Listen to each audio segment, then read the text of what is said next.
Hey leaders, it's day 3, and so I just wanted to encourage you one more time today. And here's the beauty of this day. I'm sitting outside in my backyard right now. There's little kids, not my little kids, but there's little kids playing next door. My kids have been running around outside, and the beauty is, I think everybody is just kind of seeking some sort of normalcy right now. And I think back to our staff retreat in September where we were making goals for 2020. And I don't think anybody predicted that we would be in a quarantine or a global pandemic in September, and yet here we are. But the reality is that though today is difficult, though today is hard, that what I said yesterday and what I said the day before that God is still in control. And so today, as I've been just kind of thinking about where we've been and how moments like this really cause us to look back, even as what's ahead becomes uncertain. I just think we begin to ask some questions, and even as I hear the kids kind of playing in the yard next to us, I just ask questions like, man, have I done everything I can to pour into my children? Have I done everything I can to pour into my wife? Have I done everything I can to pour into you? And the answer to those questions is obviously no, I haven't. There have been times when I've been lazy. There's been times when I've been complacent. But I think the hope that we get from the scriptures and the hope that we get specifically from the Psalms can encourage us, and really, as we kind of look back on our lives and maybe even some of those moments that we deeply regret, we can draw hope from the scriptures. And so I'm going to read Psalm 90 to us today, and then we'll let you get on with your evening. But Psalm 90, if I can find it here, says this.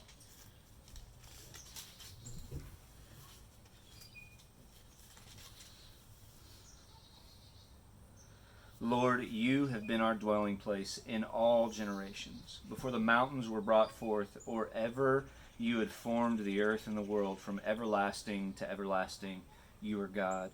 You return man to dust and say, return, O children of man. For 1,000 years in your sight are but as yesterday when it is past, or as a watch in the night.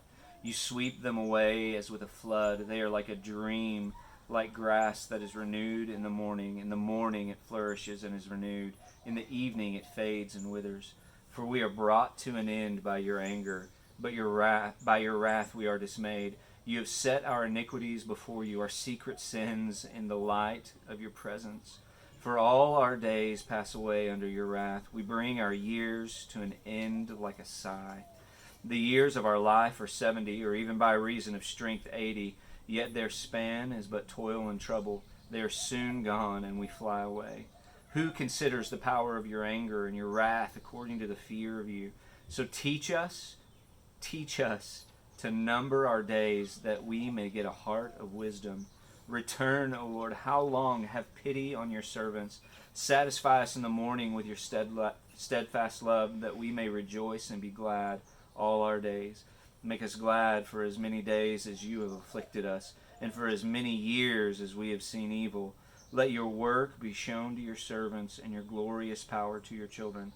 Let the favor of the Lord our God be upon us, and establish the work of our hands upon us. Yes, establish the work of our hands. And so what encourages me the most about that psalm, I think, is very simply this, that we have for a really long time, I think maybe kind of forgotten that we live our lives ever before the face of God.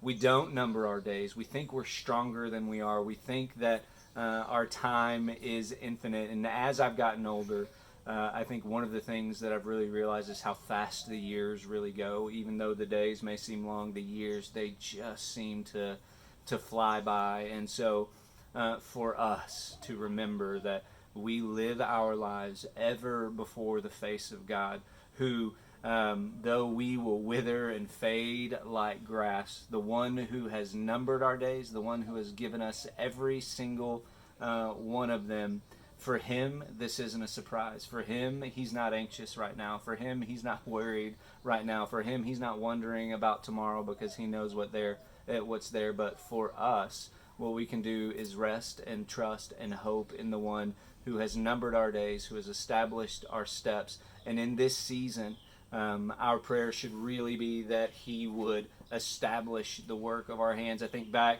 to the plague in Rome. You get to hear about it in church history.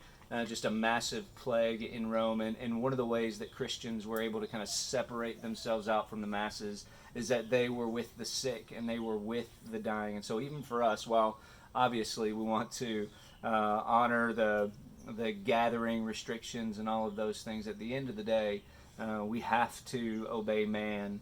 We have to obey God and not man. And so for us to be able to be the light of Christ, to be the hands and the feet of Christ in a really difficult time will be important. So as you have opportunity, find ways that you can serve your community, find ways that you can serve your neighborhood, find ways that you can serve your neighbor, in all of that, in hope, knowing that the God who's numbered our days, who's established every single one of them, is on our side.